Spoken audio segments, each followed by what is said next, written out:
حول ولا قوة إلا بالله العلي العظيم. أعوذ بالله من الشيطان الرجيم. بسم الله الرحمن الرحيم. الحمد لله رب العالمين والصلاة والسلام على أشرف الأنبياء والمرسلين سيدنا ونبينا وشفيع ذنوبنا وطبيب نفوسنا مولانا مولى الكونين إمام المشرقين والمغربين جد الحسن والحسين حبيب إله العالمين بالقاسم محمد. اللهم صل على محمد وآل محمد. وعلى الطيبين الطاهرين المعصومين المظلومين المنتخبين المنتجبين. أما بعد فقد قال الله تبارك وتعالى في القرآن الكريم وهو أصدق القائلين وقوله الحق. بسم الله الرحمن الرحيم. هو الذي بعث في الأميين رسولا منهم يتلو عليهم آياته ويزكيهم ويعلمهم الكتاب والحكمة وإن كانوا من قبل لفي ضلال مبين. صلوات الله. اللهم صل على محمد وآل محمد. محترم سامعین کرام، ہماری گفتگو آج تیسرے مرحلے میں ہے اسی مبارکہ کے ذیل میں، اور گفتگو پیغمبر اکرم حضرت محمد مصطفیٰ صلی اللہ علیہ وسلم اللهم صل على محمد وآل محمد کی ذات گرامی اور اہل بیت اطہار علیہ السلام کی سیرت سے متعلق ہے۔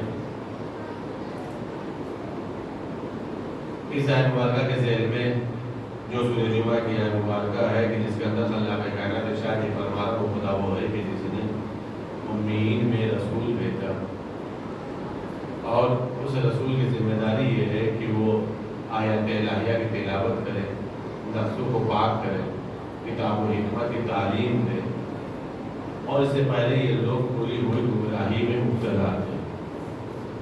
پیغمبر کی بعثت کا یہ مقصد ہے، پیغمبر کے مبعوث برسالت ہونے کے سلسلے سے اللہ واضح گفتگو کر رہا ہے۔ دو دن سے گفتگو اس منزل تک پہنچی ہماری اس آیت مبارکہ کے ضمن میں کہ آیت الہیہ کی تلاوت وہ کرے گا جو عالم ہوگا، نفسوں کو پاک وہ کرے گا جو خود پاک ہوگا، اور کتاب و حکمت کی تعلیم بھی وہی دے سکتا ہے جس کے پاس کتاب اور حکمت کا علم ہو۔ اس کے قبل ہم نے اس بات کو بھی عرض کیا تھا کہ اللہ نے قرآن کریم کے اندر پیغمبر کی پوری لائف، پوری سوانح عمری بیان کر دی ہے۔ پیغمبر کا وجود مبارک کیا ہے، پیغمبر کا منصب کیا ہے، ان تمام چیزوں کو میں نے کل اور پرسوں کی مجلس میں عرض کیا تھا، اور کل لاکھ تک گفتگو یہاں تک پہنچی تھی کہ پیغمبر اکرم سے عبداللہ ابن مسعود نے پوچھا تھا کہ آپ ہمیں حق دکھا دیجئے، تو اس کے بعد پیغمبر نے علی کو دکھایا، اور یہ ظاہر سی بات یہ غدیر سے پہلے کا مسئلہ تھا، اس لیے کہ غدیر میں تو پیغمبر نے 1.25 لاکھ حاجیوں کے مجمع میں علی کو دکھایا تھا، اور ظاہر سی بات یہ مسئلہ پہلے کا تھا۔ یہاں تک گفتگو کل تک کے سلسلے سے ہو ہوئی ہے۔ آج گفتگو یہاں سے آگے بڑھے گی کہ قرآن کریم میں پیغمبر کے سلسلے سے اللہ نے ایک مقام پر ایک عجیب آیت ارشاد فرمائی ہے، جس آیت کا مصداق ابھی نہیں ہوا ہے پورا۔ قرآن کی بہت ساری آیتیں ایسی ہیں کہ جس کا بھی مصداق پورا نہیں ہوا ہے، یعنی آیت ہے مصداق باقی ہے۔ مثال کے طور پر خداوند تعالیٰ قرآن کریم پیغمبر کو مخاطب کر کے ارشاد فرماتے ہیں وَالَّذِي أَرْسَلَ رَسُولَهُ بِالْهُدَىٰ وَدِينِ الْحَقِّ لِيُظْهِرَهُ عَلَى الدِّينِ كُلِّهِ وَلَوْ كَرِهَ الْمُشْرِكُونَ۔ وہ خدا وہ ہے کہ جس نے پیغمبر کو دین حق کے ساتھ بھیجا ہے، دین حق کے ساتھ پیغمبر کو اللہ نے بھیجا ہے، اور یہ دین حق تمام دینوں پر غالب ہوگا۔ بھیجا دین حق کے ساتھ ہے، اور یہ دین تمام دینوں کے اوپر غالب ہوگا، چاہے مشرکوں کو برا ہی کیوں نہ لگے۔ تو دین برحق ہے، وجود ہے، دین برحق موجود ہے، سب کچھ ہے، لیکن بہرحال ابھی تمام ادیان کے اوپر دین اسلام غالب نہیں آیا۔ غالب کا مطلب یہ ہے کہ ہر طرف بول بالا صرف اور صرف اسلام کا ہو، کہیں نہ کفر ہو، نہ شرک ہو، نہ نفاق ہو، کچھ بھی نہ پایا جائے، چاروں طرف صرف اور صرف اسلام کا بول بالا ہو، اسلام کا کلمہ پڑھنے والے ہوں، توحید پرست ہوں، پیغمبر کی نبوت کو ماننے والے ہوں، چاروں طرف صرف اور صرف ایک دین ہو جسے دین اسلام کہا جائے گا۔ اور ہونا کمال نہیں ہے کہ دین اسلام ہوگا، بلکہ کمال یہ ہوگا کہ تمام ادیان پر وہ غالب آ جائے گا۔ تو ظاہر سی بات ہے دین اسلام تو بھی موجود ہے، لیکن تمام دینوں پر غالب نہیں ہے۔ غالب تب ہوگا جب آخری محمد کا ظہور ہوگا، تو وہ تمام دینوں کے اوپر دین اسلام غالب ہو جائے گا۔ اور ظاہر سی بات ہے جب دین حق موجود ہے اور دین حق کو غالب ہونا ہے تو یہ تو ایک عقلی مسئلہ ہے، توجہ رکھیے گا، یہ تو ایک عقلی مسئلہ ہے کہ جب باطل کو ختم ہونا ہے تو از اول روز سے ایندھن اور یہاں سے لے کر قیامت تک ہمیشہ جو دین حق سے برسر پیکار رہے گا وہ باطل ہوگا۔ ہمیشہ جو مقابلے میں رہے گا وہ باطل ہے۔ قرآن اٹھا کے پڑھ لیجیے، آپ قرآن اٹھا کے پڑھ لیجیے۔ حق اور باطل والا جو مسئلہ ہے توجہ رکھیے گا، مجھے پیغمبر تک آنا ہے۔ جو گفتگو ہو رہی ہے روزانہ پیغمبر کے سلسلے سے اور اہل بیت کے سلسلے سے ہو رہی ہے۔ اول روز سے جو مسئلہ آیا وہ حق و باطل کا آیا، اور حق و باطل والا معاملہ یہاں کا ہے بھی نہیں۔ شروعات تو اوپر سے ہوئی ہے، شروعات تو اوپر سے ہوئی ہے، آسمان سے ہوئی ہے۔ ایک طرف آدم حق کے پیکر، حق کے نمائندے، دوسری طرف شیطان، باطل کی طاقت، اکیلی طاقت۔ اس وقت دونوں اکیلے تھے، وہاں پر دونوں اکیلے تھے، حق بھی اکیلا تھا، باطل بھی اکیلا تھا۔ بعد میں دنیا میں آنے کے بعد حق مختصر ہو گیا، باطل بڑھتا چلا گیا۔ ابھی تاریخ تو یہی ہے نا، توجہ لگے میں کہاں لے کر کے آ رہا ہوں۔ اب آپ سے پہلے سوال ہے، متوجہ رہیے گا، یہ بتائیے جو شیطان جنت سے نکالا گیا تھا کیوں نکالا گیا؟ دیکھیں سب قرآن بھی پڑھتے ہیں، مجلس بھی سنتے رہتے ہیں۔ میں نے غالباً پرسوں کی مجلس فرض کیا تھا کہ ہم کبھی بھی مشہور چیزوں کا ہاتھ اسی وقت لگاتے ہیں جب ہمیں نتیجہ کچھ نیا ملتا ہے۔ اگر آدم اور شیطان پڑھنا ہوتا ہمیں سیدھے تو ہم اس کو چھیڑتے ہی نہیں، اس لیے کہ آپ نے ہزاروں مرتبہ سنا ہے۔ سوال یہ ہے کہ شیطان جنت سے کیوں نکالا گیا؟ ہے کوئی جواب؟ شیطان جو نکلا ہے وہ سجدے کی بنیاد پر نہیں نکلا، سجدے کی بنیاد پر نہیں نکلا، تکبر کی بنیاد پر نکلا۔ خدا کے بنائے ہوئے کے اوپر اس نے اپنی افضلیت ظاہر کی کہ میں بہتر ہوں، میں بہتر ہوں۔ وہ یہ بھول گیا کہ حکم کون دے رہا ہے۔ میں توجہ رکھے گا، وہ یہ بھول گیا کہ حکم کون دے رہا ہے۔ وہ حاکم کو فراموش کر دے رہا ہے، اپنے کو کمپیئر کر رہا ہے، اپنا تقابل کر رہا ہے۔ میں اس سے بہتر ہوں، میں اس سے بہتر ہوں۔ اللہ نے سوال کیا پہلے، تو اپنے آپ کو بہتر کہتا کیوں ہے؟ ایسے نہیں نکال دیا اللہ نے کہ نکال جاؤ۔ اگر اتنا جلدی فیصلہ سنانا ہوتا تو یہ تو انسانوں والا معاملہ ہے، انسانوں والا معاملہ ہے۔ اللہ نے پھر بحث بھی کہ سوال کیا ہے، یہ بتا تو اپنے آپ کو بہتر کیوں سمجھتا ہے؟ اس لیے کہ مجھے آگ سے بنایا ہے، اسے مٹی سے بنایا۔ آگ مٹی سے افضل ہوتی، اللہ نے کہا نکل جا تو اب نکل جا۔ اس لیے کہ تو نے تکبر کیا، کبریائی کے مقابلے میں آیا، مقابلہ کیا ہے، ہمارے بنائے ہوئے کو سجدہ نہیں کیا ہے، ہمارے حکم کی نافرمانی۔ اب تو لعین ہے، رجیم میں نکلے، توجہ رکھیے گا، نکلا تو وہ چیزیں مانگی ہیں وقت معلوم تک کی مہلت، وہ معلوم ہے آپ کو، اس میں نہیں بولنا۔ نکلتے نکلتے اس نے ایک بات بولی، توجہ رکھیے گا، نکلتے نکلتے اس نے ایک بات بولی، میرے معبود میں جو کہ تیری جنت سے نکالا جا رہا ہوں، لہذا میں تیرے بندوں کو بھی جنت میں نہیں آنے دوں گا۔ یہی تو ہے نا مسئلہ، میں تیرے بندوں کو بھی جنت میں نہیں آنے دوں۔ کیوں مطلب؟ کیا میں بہکاؤں گا، تو بہکاؤں گا کہاں سے؟ قرآن میں اللہ کے سامنے قرآن کی آیت موجود ہے. قرآن میں آیت کا پورا مفہوم آپ کے سامنے پیش کر رہا ہوں کہ جب اس نے کہا میں بہکاؤں گا تو یہ نہیں کہا کہ ایسی ویسی جگہ بیٹھوں گا. کہا ہے میں صراط مستقیم پر بیٹھوں گا.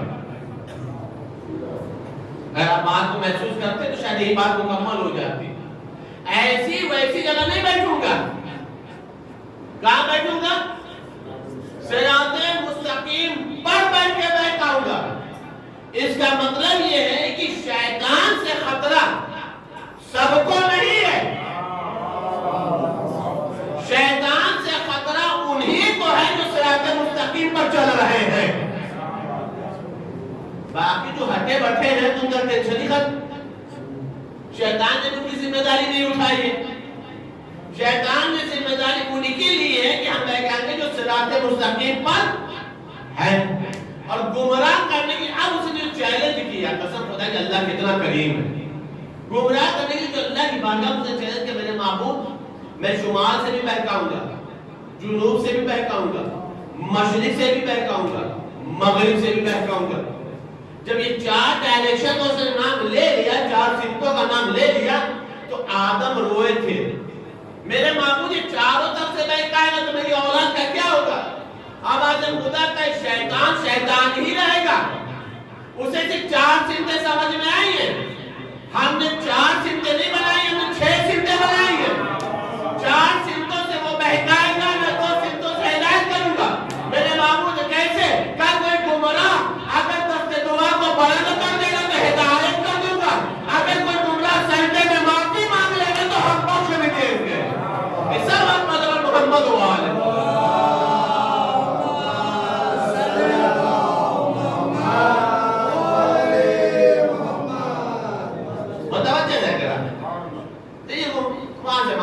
آپ کو باطل والا معاملہ یہاں سے ہے ہی نہیں. آپ کو باطل والا معاملہ وہاں سے چلے گا. وہاں پہ ایک کے برابر میں تھے, لیکن اب بعد میں باطل میں کثرت ہوئی. اب آپ اس میں ہی پسند ہو کہ باطل میں کثرت کیوں ہوئی. اگر باطل میں کثرت نہ ہوتی تو پیغمبر یہ اشارہ فرماتے یا علی انتا وشیعتکم الفائزون. اے علی آپ اور آپ کے شیعہ ہی کامیاب ہیں. مطلب کیا ہے؟ چاہے جتنے فرقوں میں بٹ جاؤ, چاہے جتنے گروہ میں تقسیم ہو جاؤ, میدان محشر میں بلائے سب جائیں گے, نجات صرف علی کی شیعوں کی ہوگی.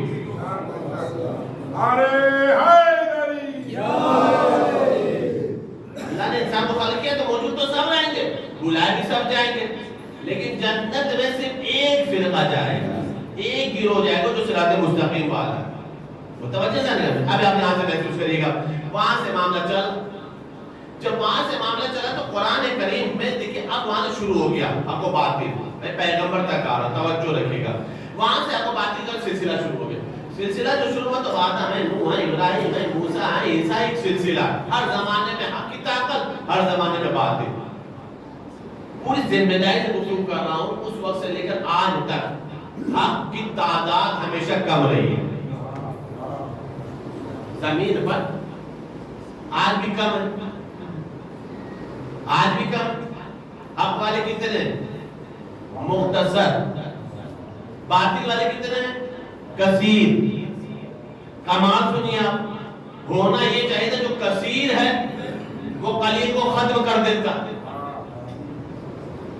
یہ بھی نہیں ہے کہ کوشش نہیں کی, کوشش تو بہت کیا, اب آج بھی کوشش کر رہے ہیں. بھائی کہاں ہے آپ؟ آج بھی کوشش کر رہے ہیں. کوشش کرتے رہتے ہیں حق کو ختم کرنے کی, لیکن جتنا ختم کرنا چاہتے ہیں اتنا ہی ابھر کے آتا ہے, اتنا ہی پروان چڑھ کے آتا ہے. یہ پروان چڑھ کے آتا کیوں ہے؟ وجہ یہ ہے کہ جو باطل ہے وہ اپنی کثرت کو طاقت سمجھتا ہے. جو باطل ہے وہ اپنی کثرت کو طاقت سمجھتا ہے. اللہ نے کثرت میں طاقت نہیں رکھی ہے, حق میں طاقت رکھی ہے. متوجہ؟ حق اگر ایک بھی ہوگا ختم نہیں ہو سکتا. باطل لاکھوں بھی ہوں گے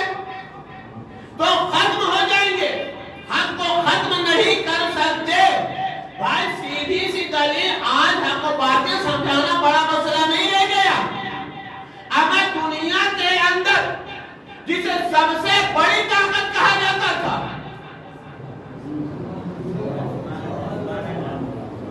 دنیا کے اندر جسے سب سے بڑی طاقت کہا جاتا تھا.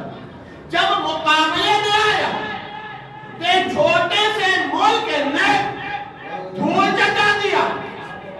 یا ایک جملہ کو آیت اللہ خامنائی نے بہت پہلے کہا تھا کہ ہم اسے گھٹنا ٹیکنے پر مجبور کر دیں گے. خواب انہوں نے دیکھا تھا, تعمیر پوری ہو گئی. توجہ رکھیے گا نگرانی کرامی, ختم ہو گئی بات. اس زمانے سے لے کر آج تک چلتا چلا رہا. کبھی کبھی کچھ باتیں ایسی ہوتی ہیں جو مجبوری میں بولنا پڑتا ہے. مجبوری بولنا پڑتا ہے کہ جب سنیے گا پوری سنیے گا. جب سنیے گا پوری سنیے گا. دیکھیں جنگ ہونا اچھی چیز تو نہیں ہے, نہیں ہے نا. ہم بھی کہہ رہے ہیں جنگ ہونا اچھی چیز نہیں ہے. نقصان ہوتا ہے, قتل و غارت گری ہوتی ہے, شہادتیں ہوتی ہیں, موت ہوتی ہے, انتقال ہوتا ہے, شہر ویران ہوتا ہے, شہر برباد ہوتا ہے. جنگ اچھی چیز نہیں ہے. آپ بھی کہہ رہے ہیں اچھی چیز نہیں ہے, ہم بھی کہہ رہے ہیں اچھی چیز نہیں ہے. لیکن اب سنیے گا, یہاں سے سنیے گا غور سے. لیکن جنگ اچھی چیز نہیں ہے. پوری دنیا کہے گی جنگ اچھی چیز نہیں, لیکن یہ جنگ ہونا اچھا تھا. دیکھیں رہبر کی شہادت والا مسئلہ نہیں ہے. رہبر کو اللہ لمبی عمر دیتا, بہت اچھی بات تھی. لیکن یہ جنگ ہونا اچھی بات تھی. کہ دلیل کیا بھائی اچھی بات تھی. بھائی جب تک جنگ نہیں ہوئی تھی سب اس کو سپر پاور کہتے تھے. جنگ نے راز کھولا, یہ سپر پاور نہیں ہے. سپر پاور تو وہ ہے جسے دھول چٹا دے, اور سپر پاور دھول اسی میں چل جاتا ہے جب 87 سال کے بوڑھے کے ساتھ خدا ہوتا ہے. محمد والے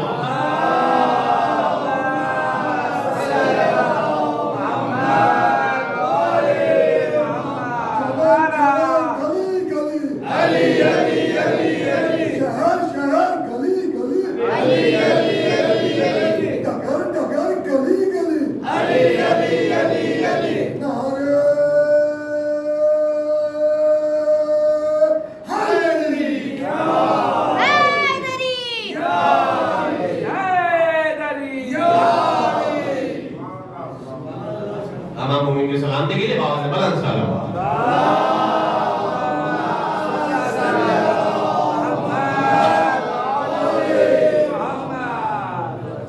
اور ہمارا جنگ اچھی چیز نہیں ہے, لیکن وہ پردہ جو پڑا ہوا تھا سپر پاور والا, یہ بغیر جنگ کے ختم نہیں ہوتا.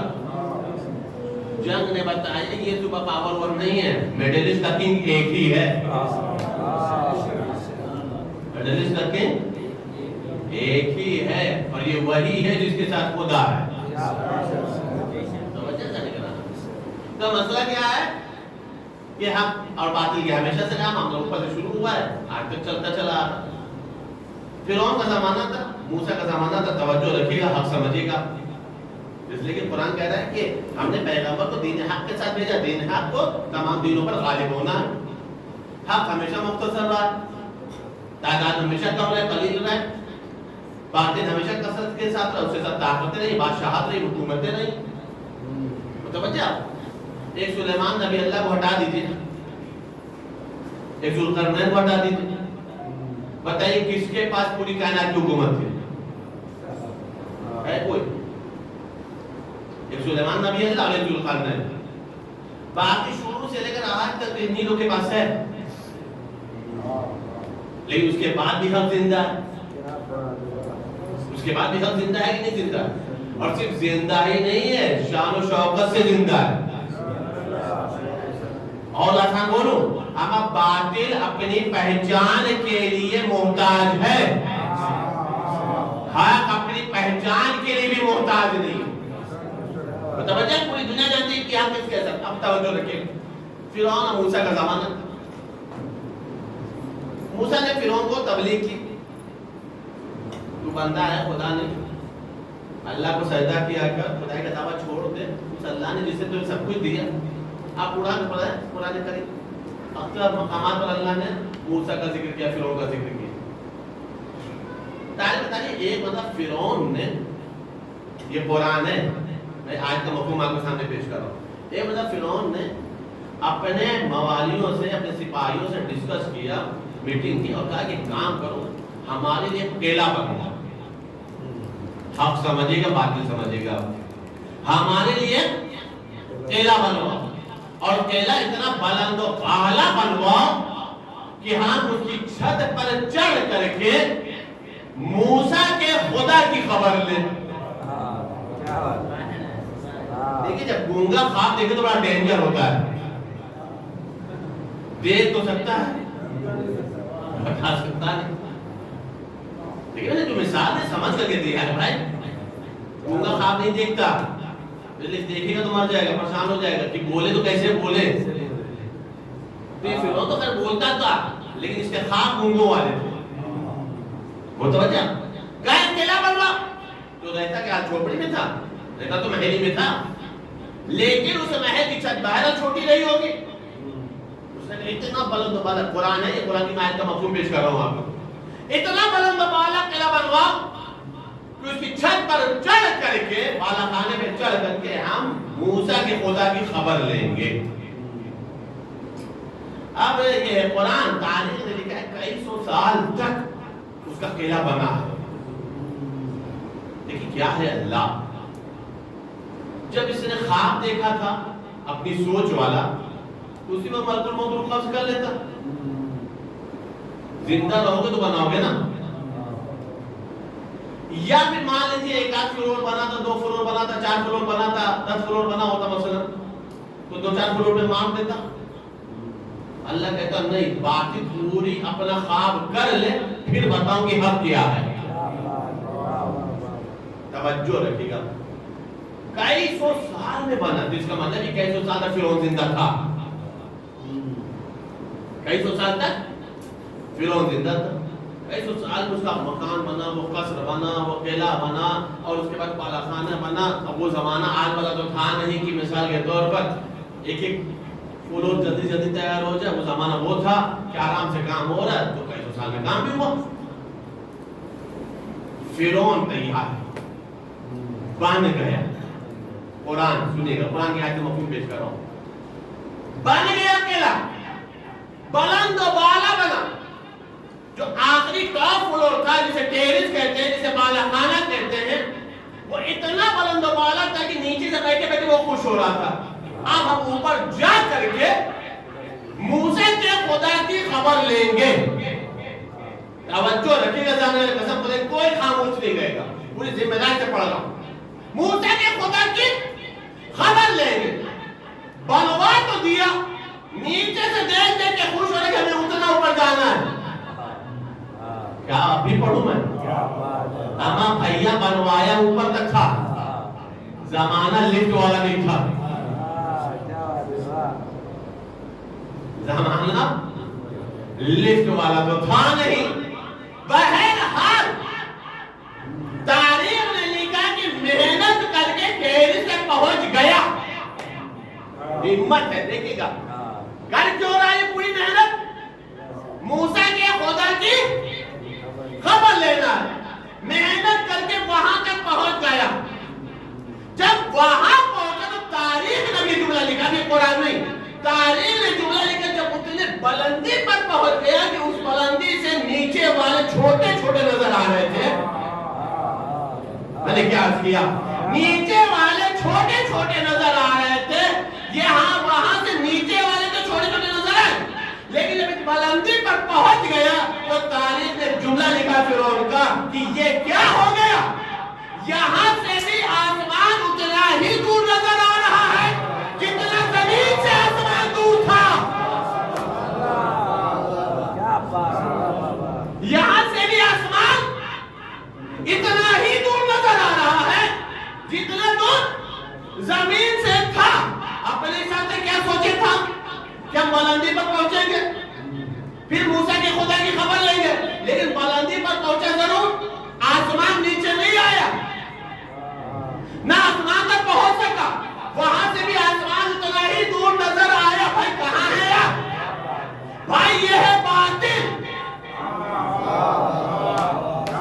بھائی یہ ہے باطل کہ پوری محنت کرنے کے بعد بھی بلندی تک جب پہنچ جائے پھر بھی آسمان دور ہی نظر آتا ہے. لیکن جب حق کے کندھے پر سوار ہوتا ہے، جب حق کے کندھے پر سوار ہوتا ہے، اب پیغمبر کو تیاری کتنی بلندی پر پانا کہ یا رسول اللہ اتنا بلند ہوں چاہوں تو آسمان کے ستارے توڑ دوں. صلوات محمد وآلہ.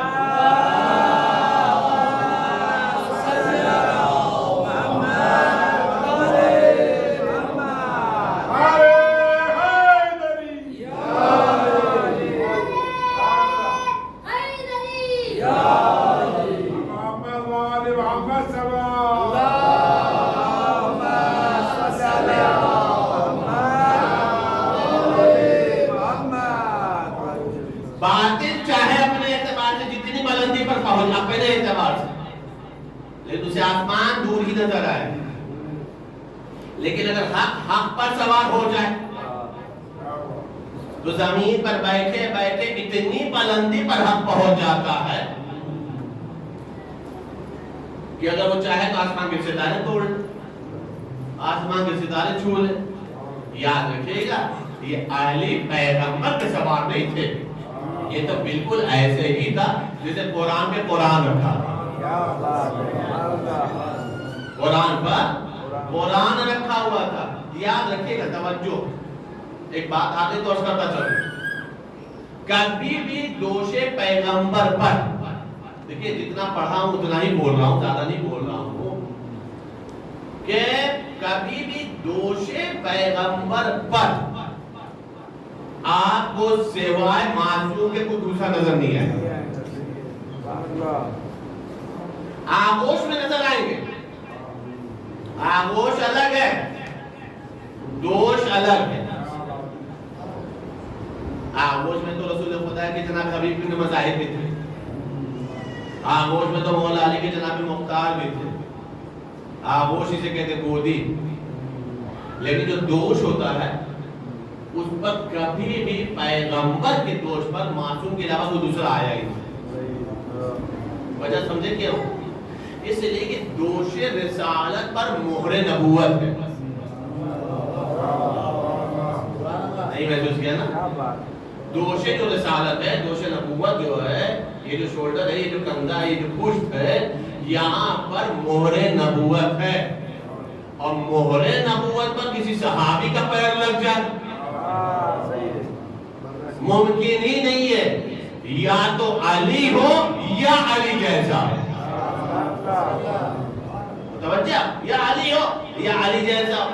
تاریخ نے جملہ لکھا ہے کہ جب یہ فتح مکہ کے موقع پر پیغمبر نے علی کو اپنے دوش پر اٹھایا اور بتوں کو جب توڑا ہے، بتوں کو جب گرایا علی نے، تو ایک شخص آگے بڑھا،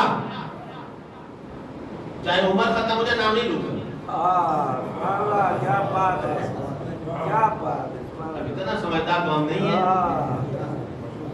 وہ تو اچھے ہیں الحمدللہ، ہم سے زیادہ سمجھدار ہیں. متوجہ، یہ صاحب آگے بڑھے، یا رسول اللہ ہم توڑے. ہم توڑے مطلب کیا تھا؟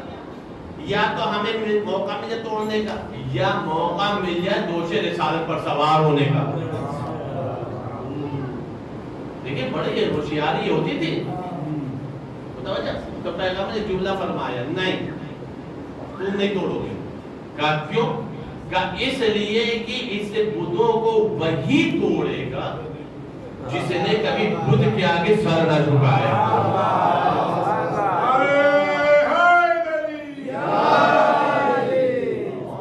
جس نے کبھی بتوں کے آگے سر نہ جھکایا. ہمیں نہیں معلوم کہ پیغمبر نے کیوں بلایا. بھائی دیکھیں بتوں کے آگے جھکائے ہوں گے تو جھکائے ہوں گے.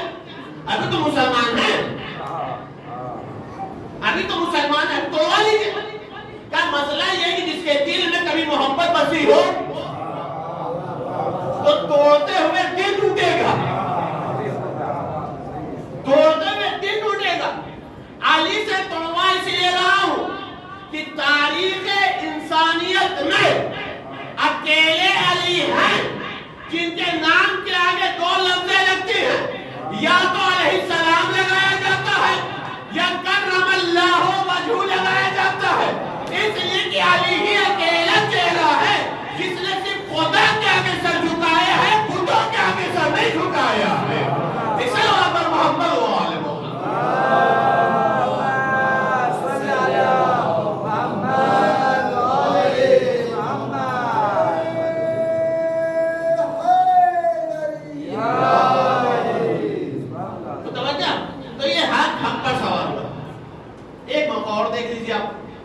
واقعہ مشہور کریں نا، میں اس سے نتیجہ دینا، میں نے ابھی عرض کیا کہ میں جب مشہور واقعہ پڑھتا ہوں تو ہمیشہ نتیجہ نیا دیتا ہوں، کوشش کرتا ہوں کہ نئی فکر رہے۔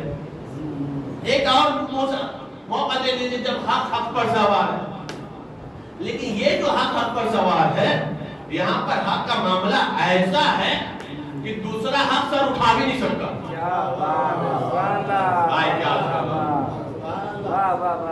اپنی مرضی سے اٹھا ہی نہیں سکتا۔ یہ کیا ہوا کہ پیغمبر سجدے میں، واقعہ مشہور ہے، میں نتیجہ آپ کے حوالے کر رہا ہوں۔ پیغمبر سجدے میں امام حسین آج پوچھتے رسالت پر سوال ہو گئے، پوچھتے رسالت پر سوال ہوتے ہیں۔ اگر وقت رہا تو ایک مثال اور دوں گا کہ دو موقع ایسے آئے ہیں کہ جہاں پر حسین کو نہیں روکا ہے اللہ نے، رسول اللہ کو روکا۔ حسین کو نہیں روکا ہے، رسول اللہ کو روکا ہے۔ دو موقع ایسے ہیں، اب وہ اللہ ہی جانے حسین کیا ہے کہ رسول اللہ روکے جائیں گے، حسین نہیں روکے جائیں گے۔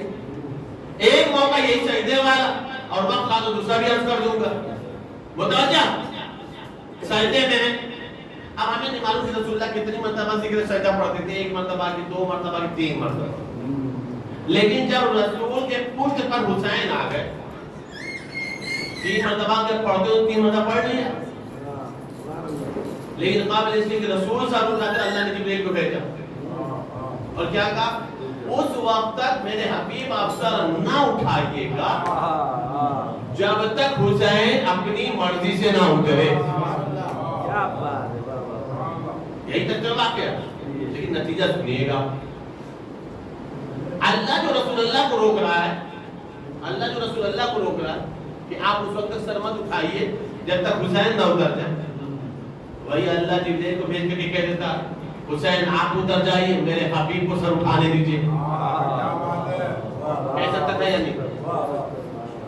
اچھا میں جبریل کو بھیجتا ہی نہیں، چھوڑو معاملہ، جبریل کو بھیجتا ہی نہیں، تین مرتبہ ذکر سجدہ ہو گیا تھا، رسول خدا ہاتھ بڑھاتے، اٹھتے اٹھتے امام حسین کو پیاز اتار لیتے، ہو سکتا تھا یا نہیں؟ تو معاملہ نہ جبریل کا ہوتا نہ اللہ کا ہوتا، لیکن معاملہ یہ ہوا ہے کہ اللہ نے رسول اللہ کو روکا، اللہ نے رسول اللہ کو روکا، جبریل کے ذریعے حسین کو اتروایا نہیں، جبریل کے ذریعے سے اللہ نے رسول اللہ کو روکا۔ آپ اس وقت تک ذکر سجدہ کریے جب تک حسین اپنی مرضی سے نہ اترے۔ ہم نے کہا میرے معبود ایسا کیوں کر رہا؟ کہا اس لیے کہ ہم نے قرآن میں ایک آیت رکھی ہے، لَقَدْ كَانَ لَكُمْ فِي رَسُولِ اللَّهِ أُسْوَةٌ حَسَنَةٌ، دیکھو میرے حبیب کی سیرت تمہارے لیے نمونہ عمل ہے۔ میں کیا کر رہا ہوں؟ میرے حبیب کی سیرت تمہارے لیے نمونہ عمل ہے۔ ہم نے کہا میرے معبود یہاں نمونہ عمل سے سجدے حسین کا کیا تعلق؟ کہ ایک زمانہ آئے گا، ایک زمانہ آئے گا جہاں پر لوگ سوال اٹھائیں گے حسین افضل یا نماز افضل، دو گروہ میں لوگ بن جائیں گے، کچھ کہیں گے حسین حسین کر لو، کچھ کہیں گے نماز نماز کر لو، کچھ حسین کا بہانہ لے کر نماز چھوڑیں گے، کچھ نماز کا بہانہ چھوڑ کر حسین کو چھوڑیں گے۔ ہم نے پیغمبر کی سیرت کو نمونہ عمل بنایا، کا مطلب کیا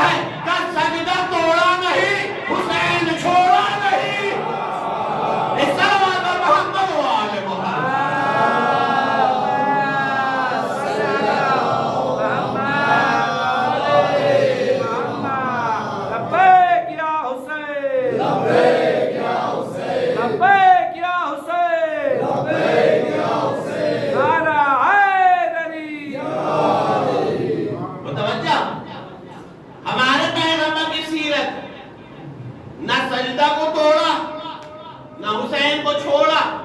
مطلب کیا ہوا؟ حسین کے بہانے سجدہ نہ الگ ہو جائے نہ سجدے کے بہانے حسین کے عزاداری سے الگ ہو جائے. نا جتنا بڑا حسینی ہوگا اتنا بڑا عزادار ہوگا, جتنا بڑا سجدہ گزار ہوگا اتنا بڑا عزادار ہوگا. بھائی ہمارا سجدہ کتنا, ہمارا سجدہ کتنا کہ ایک سجدے میں 3 مرتبہ ذکر سجدہ, لیکن 70 مرتبہ ذکر سجدہ کرا کے بتایا پیغمبر جیسا اگر سجدہ ہو تو سجدے کے بعد بھی حسین ساتھ میں ہوتا ہے. متوجہ یہاں پہ ایک جملہ یاد آ گیا علامہ اسماعیل دیوبندی اللہ مقامہ کا. ان سے کسی نے پوچھا تھا کہ حسین افضل یا نماز افضل. بہت جوابات آپ نے سنا ہوں, اب جس کا جواب ہے اسی کا نام لے کے پڑھ رہا ہوں. علامہ اسماعیل دیوبندی سے پوچھا کہ بتائیے حسین افضل یا نماز افضل. جواب کیا دیا پتہ ہے؟ کوئی ہوتا تو لگتا اس کی دلیل دینے اس کی دلیل دینے, کچھ حسین کی دلیل دی جاتی کچھ نماز کی دلیل دی جاتی. انہوں نے کیا پیارا جواب دیا, ایک سینٹنس کا یہ سوال کرنے والا بتا رہا کہ ایک چیز چھوڑنا چاہ رہا ہے. یہ سوال کرنے والا بتا رہا ہے یہ ایک چیز چھوڑنا چاہ رہا ہے. یاد رکھو نجات چھوڑنے میں نہیں ہے, حسین اور نماز کو پکڑنے میں ہے. ایک سلام پر محمد و آل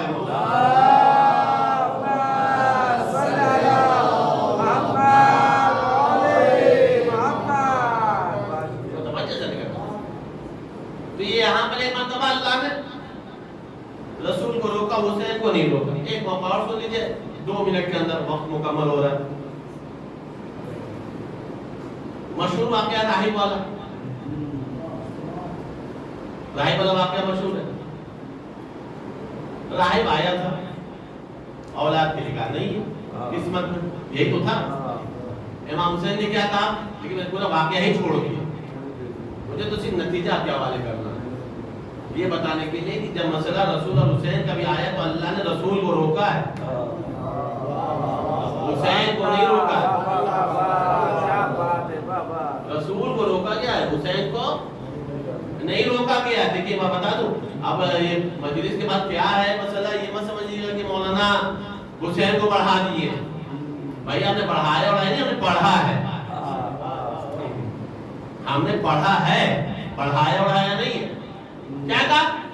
اولاد نہیں, قسمت میں تمہاری اولاد نہیں, قسمت میں اولاد نہیں, قسمت میں اولاد نہیں. چلا حسین بھی کہا چلو میرے ساتھ, کہا نانا جان دعا کر دیجیے. کہا بیٹا قسمت میں اولاد نہیں, قسمت میں اولاد نہیں, قسمت. کہا نانا جان میں نے ایک اولاد کی بشارت دی تھی. کہا نانا جان میں نے 2 اولاد کی بشارت دی تھی. کہا بیٹا قسمت میں اولاد نہیں. کہا نانا جان 3 اولاد کی بشارت دی تھی. کہا بیٹا قسمت میں اولاد نہیں. کہا نانا جان 4 اولاد کی بشارت دی تھی. کہا بیٹا قسمت میں اولاد نہیں. وہ کہہ رہے قسمت میں اولاد نہیں, اور یہ کہہ رہے 1 دیا, 2 دیا, 3 دیا, 4 دیا. کہاں تک دیا تھا؟ 7. بھلی سنتے ہیں کیا ہے اور فرمائے گا 7 اولادوں کی بشارت دے دی. یہ بتائیے 7 اولاد تک رسول بھی چپ نہیں ہوئے, حسین بھی چپ نہیں ہوئے. یہ سلسلہ تو چلتا ہی رہتا. اگر اللہ جبریل کو نہ بھیجتا, اب کیا کیا اللہ جبریل کو بھیج کر کے مولا حسین سے کہا کہ بیٹا جب میرا حبیب کہہ رہا ہے شہزادے, جب میرا رسول کہہ رہا ہے کہ قسمت میں اولاد نہیں تو آپ کیوں دے رہے ہیں؟ جبریل نے امام حسین سے کہا نہیں. کیا کہا؟ کہ اللہ نے آپ کو درود و سلام کہا ہے اور یہ کہا ہے آپ خاموش ہو جائیے ورنہ آپ کہیں گے قسمت میں اولاد نہیں, حسین دیتے چلے جائیں گے. حسین دیتے چلے جائیں گے. رسول کو چپ کرایا گیا, مولا حسین کو نہیں. یہاں تک کہ 7 اولاد ہو گئے. راہب تو لے کے چلا گیا, راہب تو 7 اولاد کی بشارت لے کے چلا گیا، لیکن وہ لوگ ہی کون جو اتنی آسانی سے سن لیں، برداشت کر لیں؟ کہا یہاں تو مقابلہ ہو گیا، تضاد ہو گیا، رسول منع کر رہے تھے، حسین دے رہے تھے، بھلا نانا نواسے میں تضاد کیسے ہو گیا؟ ہم نے کہا یا رسول اللہ یہ آپ پر اعتراض ہو رہا ہے کہ تضاد ہو گیا، اے میرے مولا حسین یہ آپ پر اعتراض ہو رہا ہے کہ تضاد ہو گیا؟ عجب نے رسول اور حسین دونوں جواب دے، یہ تضاد نہیں ہوا ہے، یہ تضاد نہیں ہوا، یہ اعتراض نہیں ہوا۔ ہم نے کہا پھر ہوا کہ آپ کو منع کر رہے تھے کہ قسمت میں اولاد نہیں؟ حسین نے کہا 1 دیا، حسین نے کہا 2 دیا، مولا نے کہا 3 دیا، 4 دیا، 5 دیا، 6 دیا، 7 دیا، یہ ہوا کیوں؟ کہا تم سمجھے نہیں، اگر ہم بولتے نہیں حسین دیتے نہیں، اگر ہم بولتے نہیں حسین دیتے نہیں، ہم نے کہا قسمت میں نہیں، حسین نے کہا 1 دیا، ہم نے کہا قسمت میں نہیں، حسین نے کہا 2 دیا، ہم بولتے رہے، حسین دیتے رہے، لوگ کہہ رہے تضاد ہو گیا، یہ تضاد نہیں ہوا ہے۔ میں قوم کو بتانا چاہ رہا ہوں ہمارا ہی گھرانہ وہ ہے جو قسمت پڑھنا بھی جانتا ہے، قسمت بدلنا بھی جانتا ہے۔ ایک سلوات پڑھو جناب محمد وآلہ۔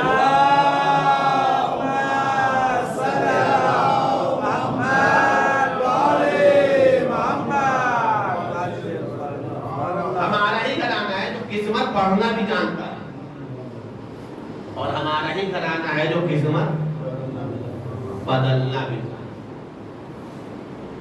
تعلیم بتا رہی کہ اسے تو 7 اولاد کی بشارت ملی، جب جانے لگا تھا تو اس نے مولا حسین سے جملہ کہا، مولا جب کبھی بھی مدینے سے باہر کا سفر کریے گا تو ہمارے گھر ضرور آئیے گا، جب کبھی بھی مدینے سے باہر کا سفر کریے ہمارے گھر ضرور آئیے گا۔ مولا نے جملہ فرمایا، ہم وعدہ کرتے ہیں کہ ہم آئیں گے، لیکن کیا تو وعدہ کرتا ہے کہ ہمیں پہچان لے گا؟ اس نے کہا مولا آپ نے ہم لا ولد کو صاحب اولاد بنا دیا، بے اولاد کو 7 اولادوں کی بشارت دے دی، ہم اتنے بڑے محسن کو کیسے بھول گئے؟ لیکن تاریخ بتا رہی کہ جس وقت دیر راہب میں راہب نے مولا حسین کا سر لیا تھا پولی ملعون سے درہم دے کر کے، پولی ملعون سے درہم دے کر کے 1 لاکھ نے سر لیا تھا، اور راہب نے سر صرف اس لیے لیا تھا کہ گلا کٹنے کے بعد کوئی بولتا نہیں ہے، یہ کون ہے جو کلام کر رہا ہے؟ یہ کوئی ولی اللہ لگتا ہے، چہرے پہ خون علی اصغر تھا، پہچان نہیں سکا۔ جب ملاقات ہوئی تھی تو بچپنا تھا، اب تو حسین 1 دوپہر میں ضعیف ہو چکے تھے، لیکن بہرحال پڑھا لکھا تھا، آسمانی کتابوں کا عالم تھا، اس نے سر کو لے لیا،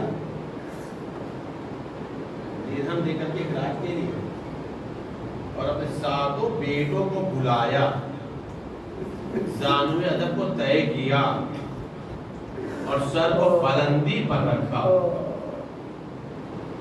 مجھے مسائل آگے تک لے کر بھی جانا، انشاءاللہ بہت روئیں گے آپ، ہماری ماں بہنیں سن رہی ہیں، انشاءاللہ تعالیٰ آپ کو کاش تھامے گا نہیں۔ بلندی پر رکھا ایک جملہ کا، مجھے معلوم ہے آپ کوئی معمولی سر نہیں ہے، اس لیے گلا کٹنے کے بعد کوئی بولتا نہیں ہے، آپ کوئی اجازی کتاب بھی تلاوت بھی کر رہے تھے، کون ہے آپ بتا دیجئے؟ سر حسین کچھ نہیں بول رہا۔ دوبارہ رائے نے جملہ کہا، تمہیں مسلمانوں کے رسول کا واسطہ، پھر بھی سر حسین کچھ نہیں بول۔ دوسری مرتبہ کہا، مسلمانوں کے رسول کے جانشین فرحق علی کا واسطہ، پھر بھی کچھ نہ بول۔ تیسری مرتبہ راہب نے جملہ کہا، مسلمانوں کے رسول کے شہزادے حسین کا واسطہ، جس حسین نے مجھے صاحب اولاد بنایا، بتائیے کون ہے؟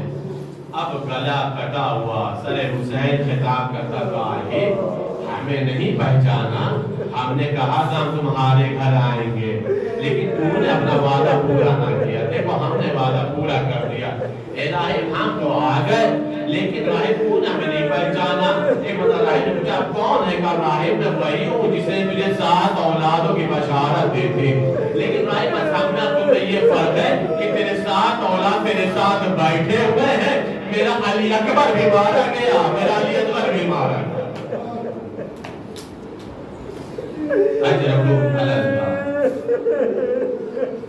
مولا سجاد کے اوپر میں نے کل بتایا تھا 3 ماہ الشام پڑھا تھا مولا نے، جب پوچھا جاتا تھا کہاں مصیبت میں تو کہتا تھا الشام۔ مولا سجاد رہا ہو کر کے مدینہ چلے گئے، رہا ہو کر کے مدینہ چلے گئے، مولا کو خبر ملی کہ مختار نے قیام کیا، مختار نے قیام کیا، کچھ دلوں پر غم ایسا تھا مولا سجاد کے کہ وہ غم کبھی بھی ہلکا ہوا ہی نہیں۔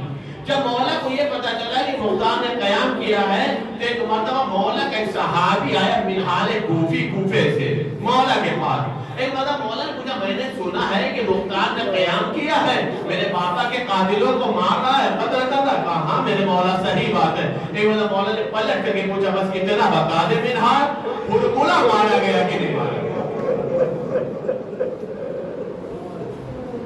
ہرملہ مارا گیا یا نہیں مارا گیا؟ ابھی شبر کی بات نہیں کیا ہے مولا نے، ابھی خولی کی بات نہیں کیا مولا نے، مولا پوچھ رہے منال یہ بتا مختار نے ہرملہ کو مارا کہ نہیں مارا؟ کہا مولا جب سے کوفہ چھوڑے ابھی تک تو ہرملہ نہیں پکڑا گیا تھا۔ ایک بتا مولا نے کہا سنو جب کوفہ جانا اور اگر یہ پتا چل جائے کہ ہرملہ پکڑا گیا تو مختار سے کہنا میری خواہش یہ ہے کہ ہرملہ کو ایسی سزا دے۔ منال کوفہ مختار سے ملاقات نہیں ہوئی، ایک نو شور بلند ہوا کہ مختار کے دربار میں ہرملہ پکڑ کے لایا جا رہا۔ منہال کو مولا کی نصیحت یاد آئے، مولا کی خواہش یاد آئے، مجمع بھرا ہوا تھا، مجمع بھرا ہوا تھا، مختار کرسی پر بیٹھے، مجلس تمام کرو صاحبان اللہ تو سن لو، سامنے ہرملہ کھڑا تھا۔ مختار نے پوچھا ہرملہ بتا تو نے کربلا میں کیا کیا؟ کہ مختار قتل کرنا ہے تو قتل کر دو، یہ نہ پوچھو اس لیے کہ برداشت نہیں کر پاؤ گے۔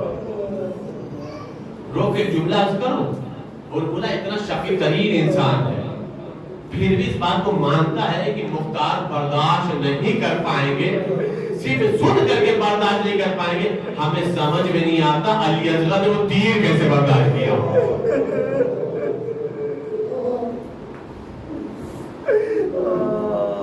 قتل کرنا تو قتل کر دو، برداشت نہیں کرتا، نہیں سنا کہ سنو میں نے کربلا میں صرف 3 تیر چلا ہے، صرف 3 تیر چلا ہے۔ کیا پہلا تیر کب چلا ہے؟ کیا پہلا تیر تب چلا ہے جب مولا عباس مشق سکینہ بھر کر کے خیمے کی طرف جا رہے تھے، تب پیسے ساتھ کے حکم پر میں نے 1 تیر چلایا تھا تاکہ ایک قطرہ آب خیام حسینی تک نہ پہنچنے پائے، اور میں نے 1 تیر مشق سکینہ پر چلا دیا، سارا پانی بہ گیا۔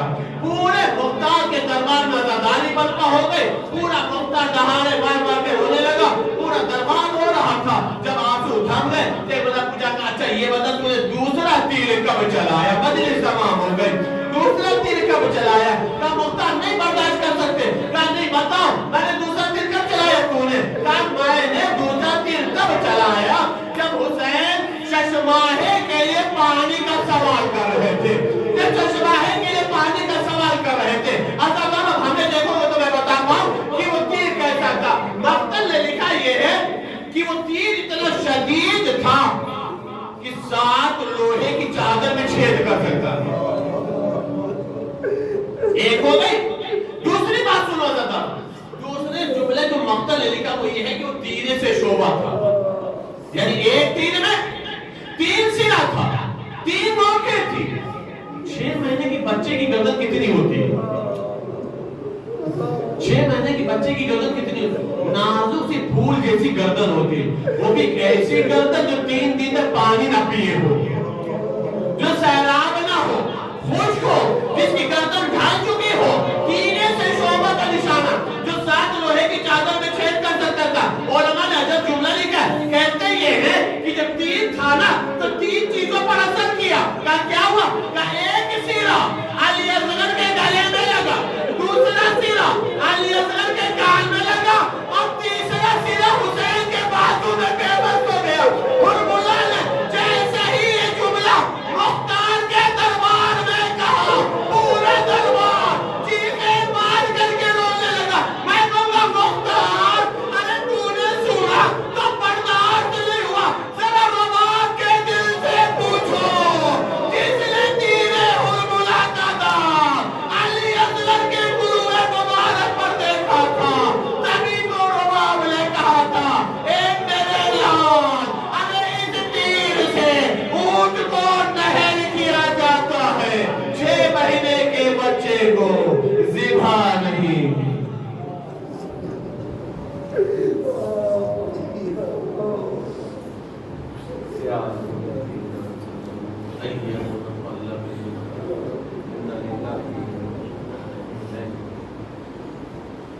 ایک مومنہ بیمار ہے، ان کی بیماری کی شفا کی، تمام مومن اور مومنات بیمار ان کی شفا سے کاملہ کے لیے 5 مرتبہ مجھے بھی دے رہا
میرے ماں باپ نے مجلس حاضرین مجلس مولا کا صدا جہاں کہ ان سب کی تمام دنیا میں سبھی حاجتوں کو شفا قبولیت عطا فرما، سب کے رزق روزی میں اضافہ فرما، سب کے رزق روزی برکت عطا فرما، جو بے اولاد انہیں صاحب اولاد بنا، جو بے مکان انہیں صاحب مکان بنا.